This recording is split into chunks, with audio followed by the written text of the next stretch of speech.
Assalamualaikum warahmatullahi wabarakatuh. Selamat pagi pemirsa setia Khazanah Trans. Julukan paling mengerikan telah menantinya. Tak jarang anak yang terlahir dari hubungan di luar nikah mendapat julukan mengerikan dari masyarakat. Anak haram. Lalu apa dosa anak yang terlahir dari hubungan terlarang? Mengapa anaknya menjadi korban? Kedua orang tuanya telah melakukan zina, perbuatan terlarang dan dosa. Tapi mengapa anaknya menanggung sebutan anak haram? Anak yang terlahir dari hubungan gelap atau kehamilan di luar nikah tak membuat status anak di sisi Allah berubah. Anak bayi dari kelahiran pasangan wanita dan pria, apapun penyebabnya, di sisi Allah tetaplah sama. Dia tetaplah seperti layaknya bayi lain dari hasil pernikahan pasangan suami dan istri. Sebab semua anak manusia terlahir ke dunia ini tidak menanggung beban dari kedua orang tuanya. Dia terlahir sesuai fitrahnya. Rasul Shallallahu Alaihi Wasallam bersabda, setiap yang dilahirkan terlahir di atas fitrah, maka kedua ibu bapaknya lah yang menjadikannya sebagai Yahudi dan menjadikannya sebagai Nasrani atau Majusi. Hadis riwayat Bukhari. Kalimat terlahir di atas fitrah dalam hadis ini dimaknai Imam Nawawi dalam kitab Syarh Sahih Muslim adalah bahwa setiap anak terlahir dalam keadaan siap untuk menerima Islam. Oleh karena itu tidak ada perbedaan seorang bayi yang terlahir dari hubungan zina dengan bayi yang terlahir dari pernikahan halal. Keduanya adalah hamba Allah yang kelak jika menjadi manusia yang akil baligh wajib menjalankan syariat dan ajaran Islam. Islam melarang perbuatan zina.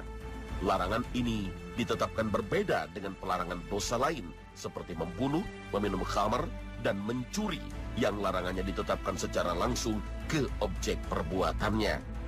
Sementara perbuatan zina, Allah melarangnya dengan bentuk kata yang tidak langsung ke objeknya, yaitu dengan cara mengharamkan untuk mendekatinya. Logikanya, jika mendekatinya saja sudah berdosa, lalu bagaimana dengan melakukannya? Bukankah lebih besar dosanya? Hal ini dimaksudkan sebagai antisipasi agar perbuatan zina tidak dilakukan manusia yang sudah barang tentu akan mengakibatkan kehamilan dan kelahiran di luar nikah. Terlahirnya anak di luar nikah bukan kehendak dan kemauan sang anak. Jika ditelusuri lebih jauh siapa yang bertanggung jawab atas kelahirannya, tentu hal ini murni kesalahan dan dosa pasangan yang melahirkan, yaitu ayah dan ibu kandungnya. Dengan demikian, anak yang terlahir dari hubungan di luar nikah tidak mungkin menanggung dosa dari perbuatan zina yang dilakukan kedua orang tuanya. Dalam Islam tidak berlaku dosa keturunan. Kasus kelahiran dari hasil hubungan gelap atau di luar nikah banyak terjadi di masyarakat. Kasus semacam ini seringkali disikapi dengan pertanggungjawaban dari pihak laki-laki, sehingga saat seorang perempuan hamil di luar nikah, pihak keluarga seringkali mengambil tindakan ke pihak laki-laki untuk bertanggung jawab dengan cara menikahinya. Karena hal itu telah mempermalukan keluarga besarnya. Maka, agar tak semakin membuat malu, sang wanita pun dinikahkan. Terkadang oleh laki-laki yang menodainya, atau bahkan ada pula oleh pria lain dengan pertimbangan agar anak yang ada dalam kandungan tetap memiliki bapak dan ibu saat dilahirkan. Apakah yang demikian ini dibenarkan oleh syariat agama?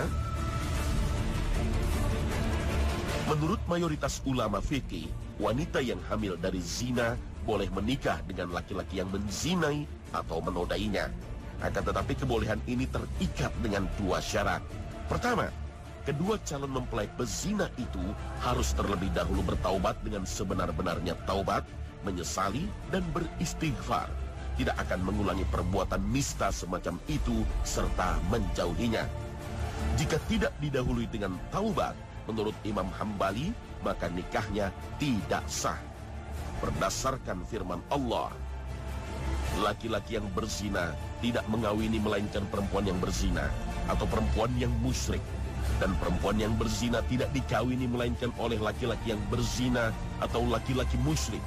Dan yang demikian itu diharamkan atas orang-orang yang mukmin. Al-Quran Surah An-Nur ayat 3. Pendapat ini memang ditentang oleh mayoritas ulama, di antaranya Imam Syafi'i. Menurut pandangan ini, taubat bukanlah syarat sah atau tidaknya sebuah pernikahan.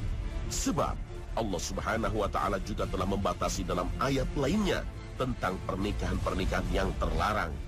Namun tidak disebutkan zina sebagai penghalang keabsahan sebuah pernikahan.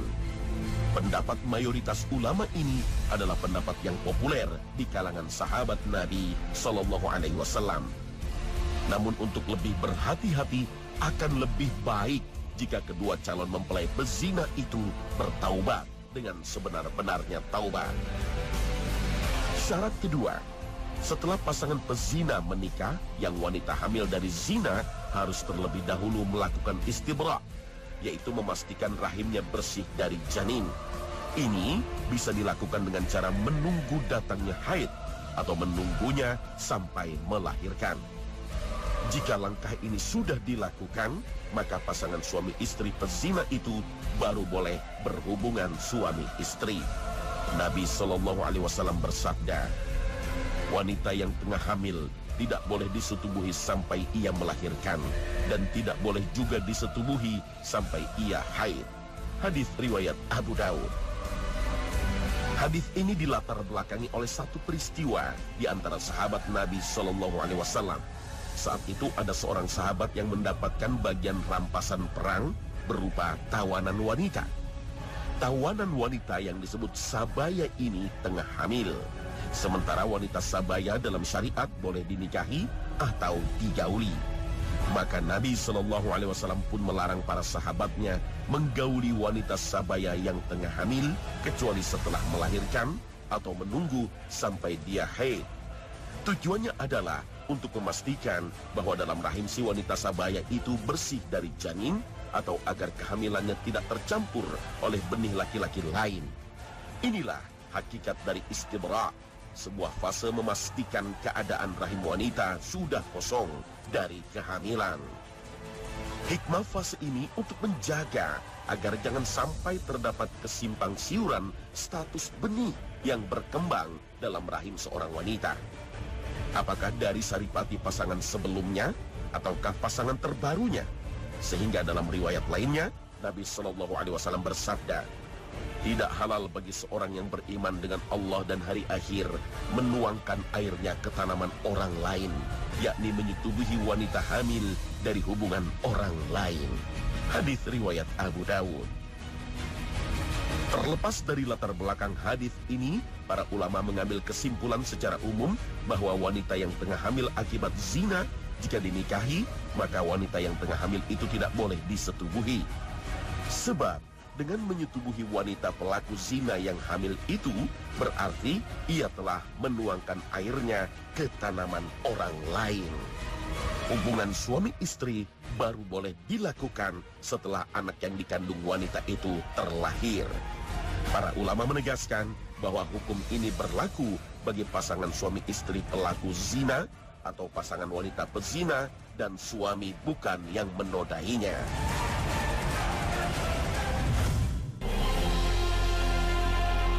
Nasab adalah hal yang sangat penting dan merupakan keistimewaan manusia dibanding makhluk-makhluk lain. Bahkan kuda atau unta yang memiliki nasab bagus akan bernilai tinggi di pasaran. Apalagi manusia yang memiliki gelar khalifah Allah di muka bumi. Meski begitu, Allah Subhanahu wa Ta'ala melarang manusia untuk berbangga-bangga dengan nasabnya dan menjadi pongah dengan garis keturunan. Karena Allah Subhanahu wa Ta'ala hanya memandang kualitas manusia itu dari takwanya, bukan nasab dan keturunannya. Nabi Shallallahu Alaihi Wasallam bersabda, sesungguhnya ada 4 perkara umatku yang termasuk dalam bagian urusan jahiliyah yang tidak ditinggalkan oleh mereka. Di antaranya adalah bangga dengan kasta. Hadis riwayat Ahmad. Atas dasar itulah, maka dosa besar jika seorang anak menisbatkan dirinya atau menghubungkan darahnya kepada orang lain yang bukan bapak kandungnya. Nabi SAW bersabda, siapa saja yang menghubungkan nasabnya kepada selain bapaknya sendiri, padahal ia mengetahui itu bukan bapaknya, maka surga haram untuknya. Hadis riwayat Bukhari. Hal ini menunjukkan betapa sangat tegasnya syariat Islam dalam persoalan nasab seseorang. Bahkan menjaga nasab adalah salah satu dari 5 perhatian mendesak yang bersifat wajib untuk dijaga dalam syariat Islam. Bagaimana dengan nasab anak dari hasil hubungan di luar nikah? Anak dari hasil hubungan gelap atau di luar nikah tetap berhak memiliki nasabnya sendiri. Namun persoalannya kepada siapa nasab anak itu dinisbatkan atau dihubungkan? Apakah kepada laki-laki yang menghamili ibunya ataukah kepada ibu? 4 mazhab dalam Islam menyepakati bahwa anak terlahir dari pasangan zina nasabnya dinisbatkan kepada ibunya, bukan kepada bapaknya. Anak itu menjadi anak wanita pezina itu secara utuh karena dialah yang melahirkannya. Nabi SAW bersabda, anak dari hasil zina adalah untuk keluarga ibunya. Hadis riwayat Abu Daud. Mayoritas ulama mazhab juga merujuk sabda Nabi SAW, anak itu untuk pemilik ranjang, sedangkan pezina tercegah baginya hak anak. Hadis riwayat Bukhari. Menjelaskan hadis ini, Imam Nawawi mengatakan, apabila seorang mempunyai istri yang sah, maka istri menjadi ranjang suami. Apabila terjadi kelahiran dalam batasan waktu yang memungkinkan untuk memiliki anak atau sekitar 6 bulan dari awal pernikahan, maka anak itu dihubungkan ke pemilik ranjang, yaitu suaminya. Menentukan nasab anak hasil dari hubungan di luar nikah sangat penting dalam syariat agama, karena akan berdampak pada masalah-masalah lain. Misalnya, anak hasil zina tidak mendapat warisan dari bapaknya yang menodai ibunya di luar nikah. Demikian juga sebaliknya, bapak zina tidak berhak mendapatkan warisan dari anak hasil zinahnya. Nabi SAW bersabda, lelaki mana saja yang berzina dengan wanita merdeka ataupun budak sahaya, maka anak yang dihasilkan adalah anak zina. Ia tidak mewarisi dan tidak juga menerima warisan. Hadis riwayat Tirmizi dan Abdul Razak. Ketika anak hasil hubungan di luar nikah itu dewasa dan tiba waktunya menikah, maka dia pun tidak mendapatkan wali nikah dari bapak kandung yang telah menodai ibunya dan tidak juga dari pihak ibunya. Ulama menyebutkan bahwa anak dari hubungan di luar nikah mendapatkan hak dalam masalah warisan hanya dari ibunya dan tidak mendapatkan hak perwalian dalam pernikahan. Hal ini menegaskan fakta bahwa anak seperti itu tidak memiliki hubungan apa-apa dengan bapak kandungnya sendiri. Hubungan antara keduanya seperti layaknya hubungan orang lain. Persoalan nasab anak hasil perzinahan sangatlah kompleks dampak hukumnya bagi anak. Hal ini banyak dikaji oleh ahli fikih pada masa lalu. Masalah wali bagi anak hasil hubungan di luar nikah sangatlah pelik di lapangan. Terkadang bapak zina menjadi wali nikah mempelai wanita yang dalam hal ini adalah anaknya hasil dari perzinahannya dulu. Tentu hal ini sangat riskan dan sulit. Selain akan berpengaruh pada kejiwaan sang anak ketika bapak zina menjadi wali, saat itu pula akan muncul persoalan baru. Pernikahan itu terancam tidak sah. Dampaknya kemudian, jika pernikahan tetap berlangsung dan setelah itu terjadi hubungan suami istri, bukankah hubungan itu rancu? Oleh karenanya, jika anak perempuan hasil hubungan di luar nikah telah dewasa dan saatnya menikah, maka yang harus menjadi wali adalah pemerintah, atau di negeri kita KUA. Nabi SAW bersabda, penguasa adalah wali bagi siapa saja yang tidak memiliki perwalian. Hadis riwayat Abu Daud dan Tirmizi.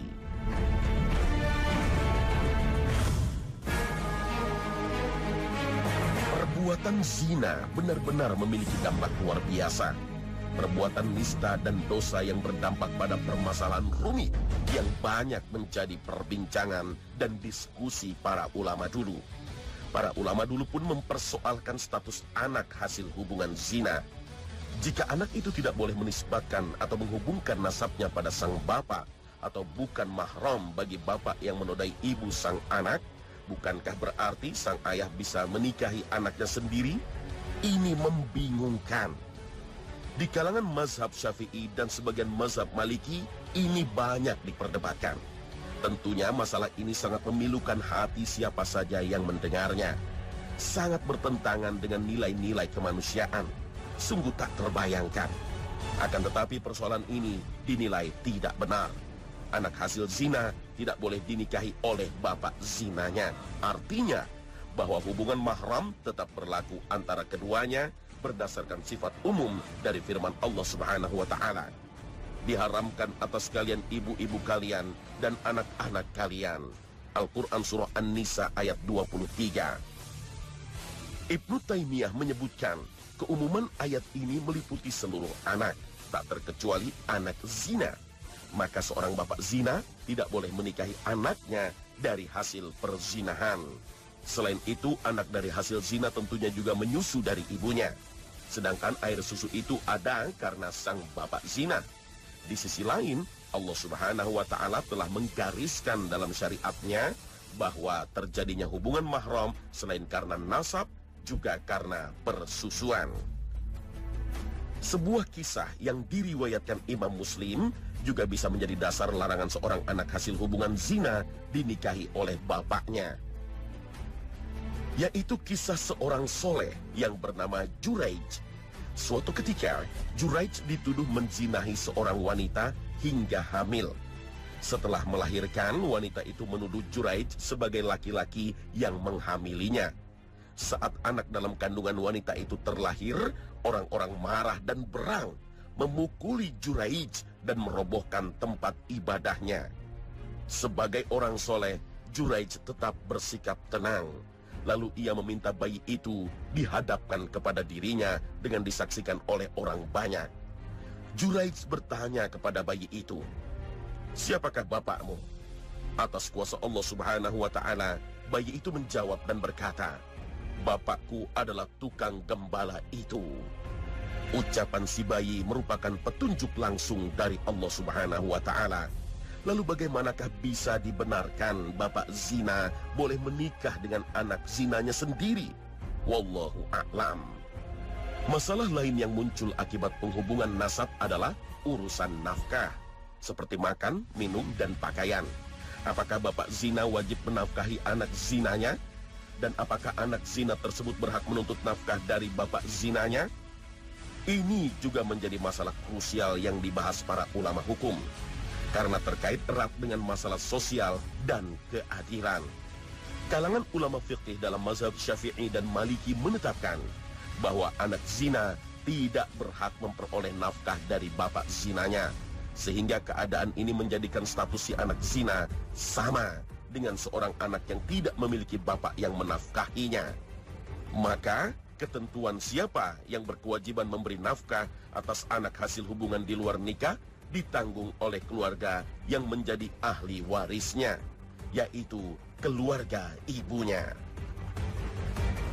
Tentunya persoalan ini sebatas pembahasan hukum, karena pada kenyataannya bapak zina setelah menikahi wanita yang ia zinahi, sudah barang tentu ia akan menafkahi istrinya yang juga adalah ibu dari anak zinanya, sehingga mengalirlah nafkah tersebut secara tidak langsung kepada si anak, walaupun hukumnya tidak wajib. Wallahu a'lam.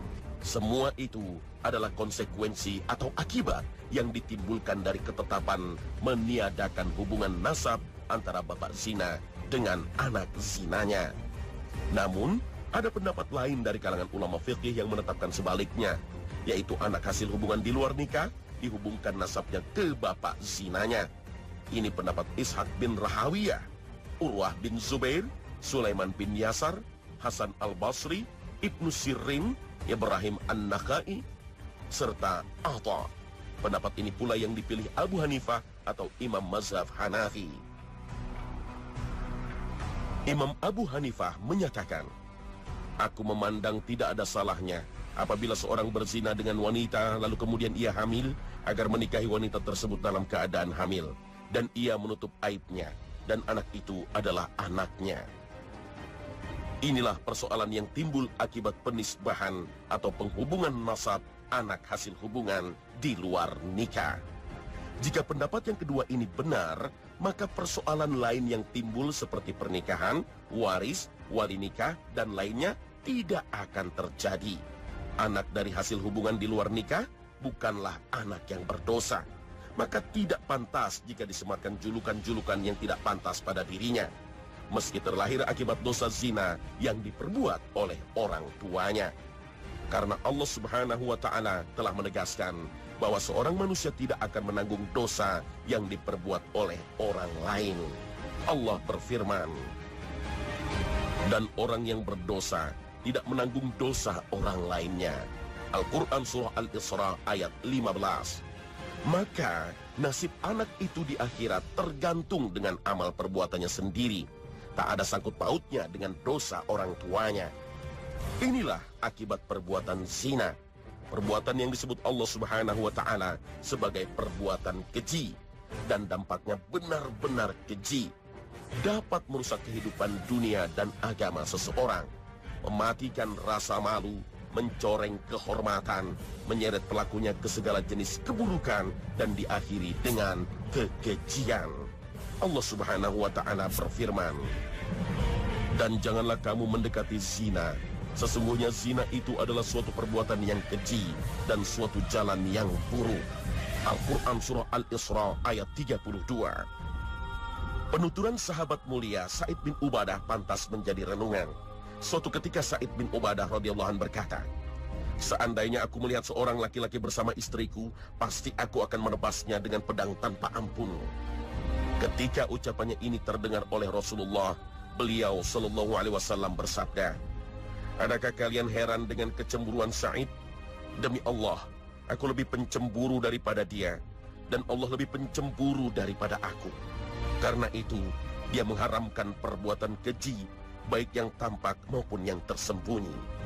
Hadis riwayat Al-Bukhari dan Muslim. Demikianlah pemirsa, kajian Khazanah pagi ini.